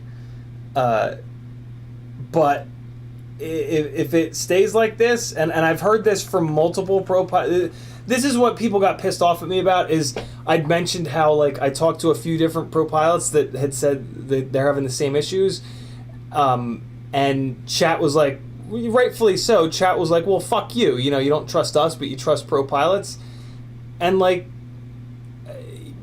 yeah, I felt horrible about it, but the cold hard fact is that pro pilots crash a lot more often and a lot harder. And they're much more cognizant of stuff like this. But I didn't explain that well, and, you know, I mean, fuck me in general anyway. Whatever. It's fine. But, yeah, it's not just you, Stuart. And now, inevitably, a bunch of people in chat will say, you know, I crash 1,000 times per battery, and it's never happened to me. So I don't know. Maybe you and I just have bad vistas. I'm tempted to swap the Vista out in that rig, but man, I just don't have the time, and I just don't think it's going to make a difference because so many people are having this exact same issue.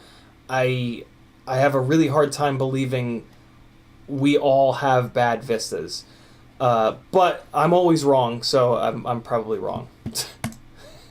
I don't know. HazaFPV says, would a dual analog setup be an option? There are picture-in-picture options out there. Quick search, I found 2. Weight penalty, though, roughly 30 grams. Would need a bigger quad, I guess. A dual analog setup would not be an option, Huzzah, because the TV truck that I'm flying with requires a good-looking picture. So, yeah, it absolutely has to be DJI in the rear of this rig, so that, yeah, the TV truck, who they are live streaming live, they're as opposed to live streaming pre-recorded, I guess. Well, wait, no, I guess you could do that. Okay. But yeah, they require something that looks good, not analog, looking like a bag of smashed assholes. Bulldog FPV says, built the 3-inch ripsqueak with the Axis 1404s you recommended. Wow, lots of power on 4S. Very cool, Bulldog. I hope to not be far behind. I hope to have a ripsqueak on those Axis 1404s at some point here. Kevin Sumner says, the other way around, Dogcom makes the batteries, then 533 puts their label on them. The Dogcom logos are on the 533 batteries, though, which is unusual for a white label arrangement. Interesting. Yeah, for all we know, Dogcom could be the name of the company that makes the batteries for other people. I have no idea, and I don't really have any... off the top of my head, I can't think of anybody that I can ask that would know the answer. The Tattoo R-Lines are the best batteries that I've found in 6 years. They've not let me down. The end for me. I'm not going to spend 20 hours researching this to get a battery that's 0.1% better. I would love it if one of you guys did, though. Stuart says, yeah, exactly. Flying a 400-pound drone that can black out and force you to disarm. I've also powered one of them off the battery pad. It didn't make a difference for me either. Using T-Motor F7 stack with F55 Pro 2. Top of the line stuff. Top of the line stack.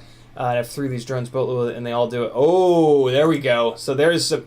That is damning right there. Stuart has 3 identical rigs, and they all do it. That's exactly what I'm talking about. I'm not gonna switch the Vista out. Like it's just, if it's not happening to you guys, you're not crashing hard enough, or you're just magic. Your Vistas have been infused with magic that the rest of ours haven't. But to be honest, I think it's that you're not crashing hard or often enough, or you're just not noticing it.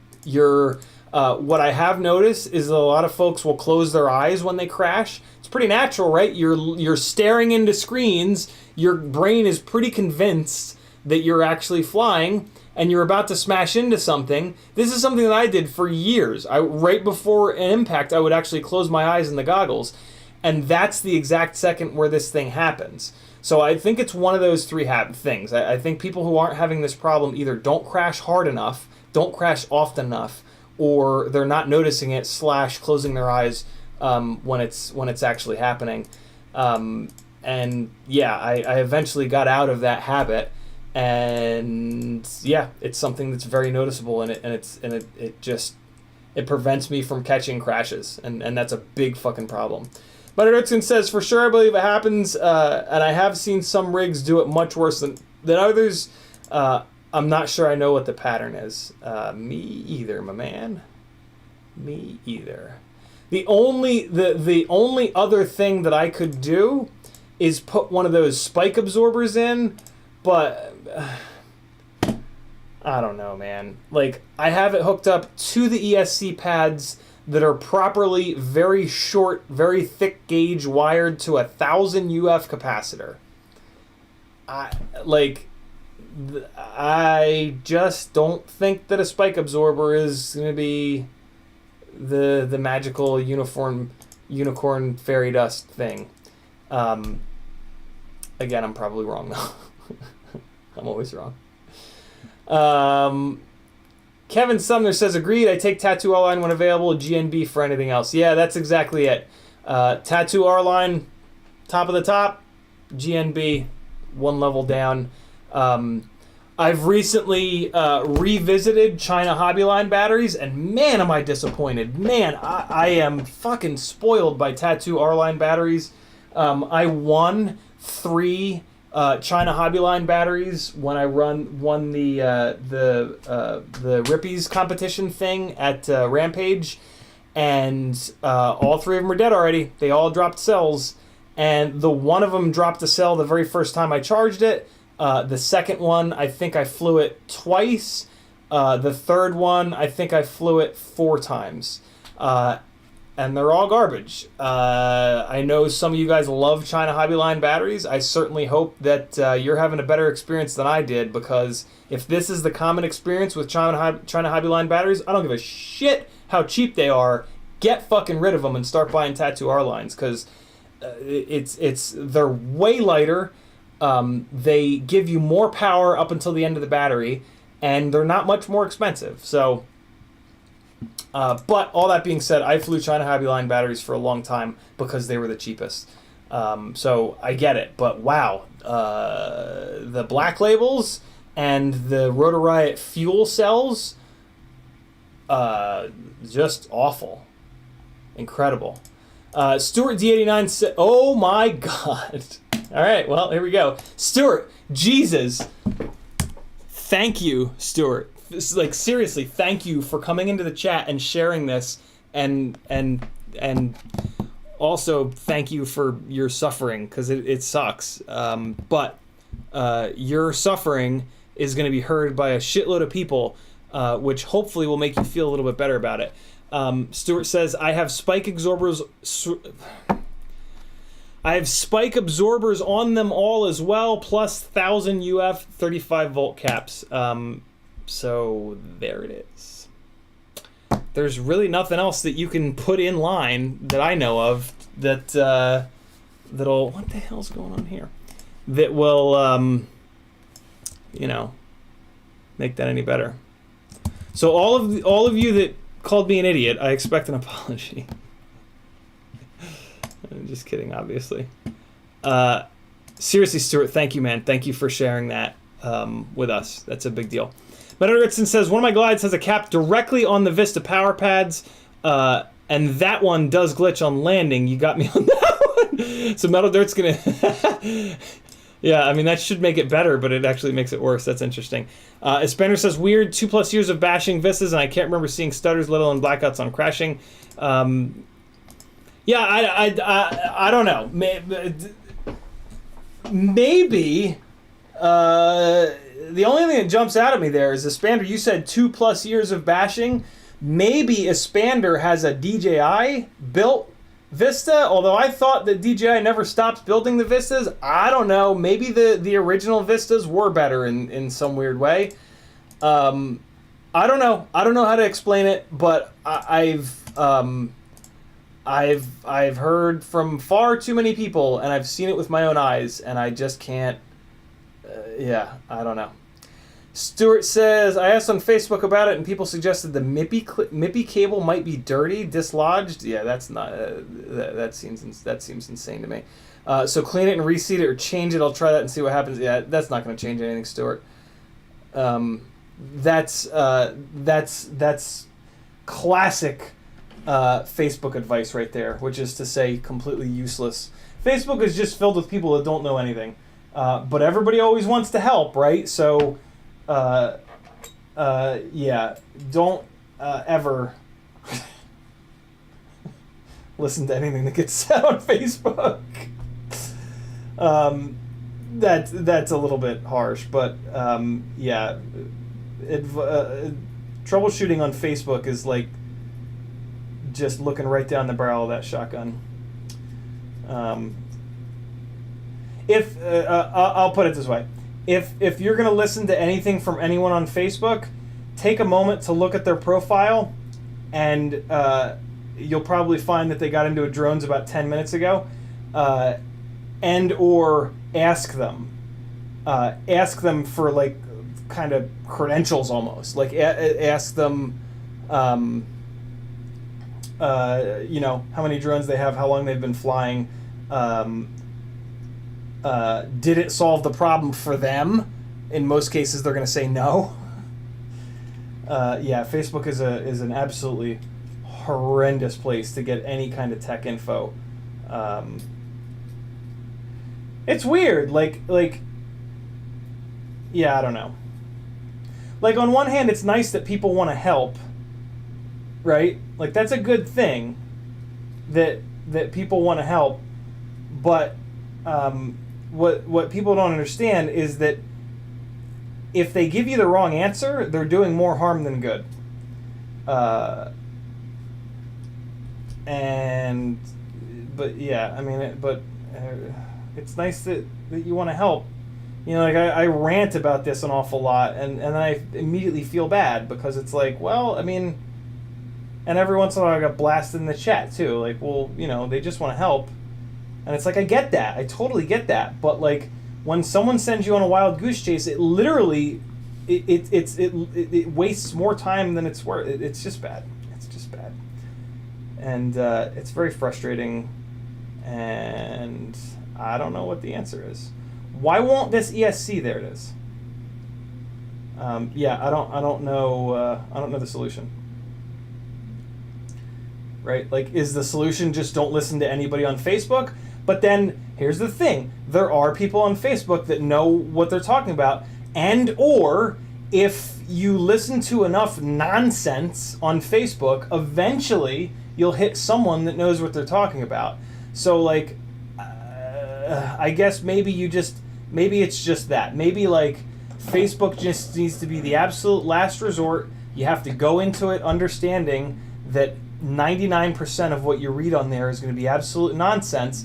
And, you know, but it's the last resort, right? So it's like, well, it's either this or I quit. So I'm going to resign myself to wasting the next 20 hours, but there's a chance that I might maybe, possibly, probably not, but maybe get the right answer.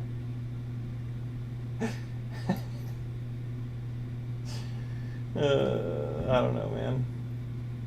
I don't know. I don't have any answers. I've got no answers.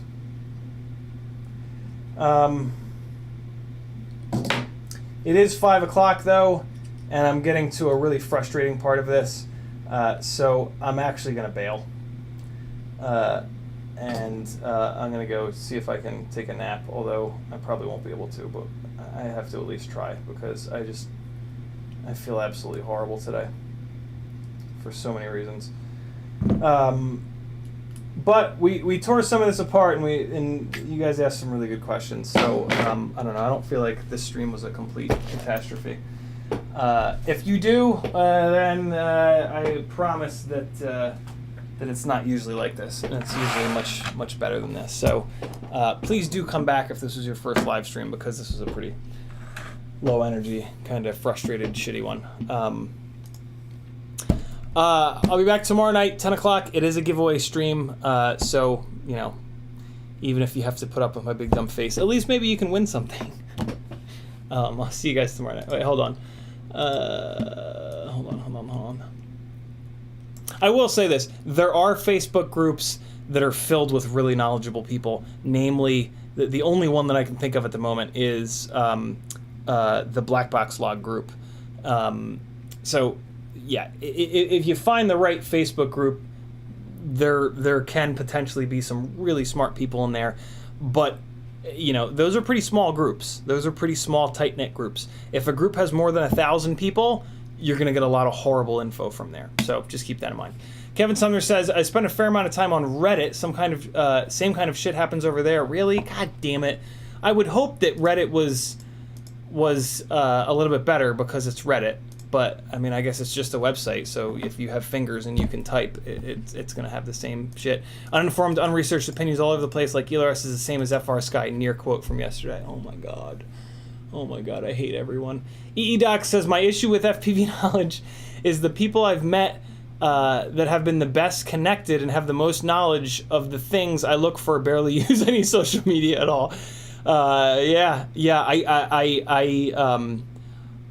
I like about once a week I'll feel bad about not being on Facebook and not helping people out on Facebook, and I'll go over onto Facebook and I'll try to help some people, and two things happen. I get so sad and angry at the unbelievable number of dead wrong, just completely like awful info that are given, and then I'll try to give like a good answer, and then the next thing that happens is those idiots will call me an asshole and an idiot and tell me that I don't know what the hell I'm talking about. So then I feel personally attacked, which I don't deal really well with, and then I get discredited, which is kind of like bad for my reputation, and then I freak out and I blast them, and then I look like a fucking tyrant, and then I'm just like, I'm never going on Facebook again. And then a week goes by and I do the same thing. But yeah, I try to spend as little time on Facebook as possible, because it's just a wasteland of horrible. And that's the other thing too. There's a lot of bad people, and there's a lot of people that know where I'm at politically that specifically will attack me on there, just because, you know, they're Nazis. So there's that, and that's what Nazis do, right? Michael D says, have a good one. No one says feel better. Bob Noxious says, go to sleep. Mother Dixon says, it's kind of the same with IT knowledge bases. You trawl through a dozen bad answers before you stumble on a good one. Well, I guess it's not, at least it's not just FPV. It's everyone that has to suffer through morons and douchebags. Here comes some flying, guys. I'll see you tomorrow night at 10. Nope, here comes my computer shitting the bed. There it is.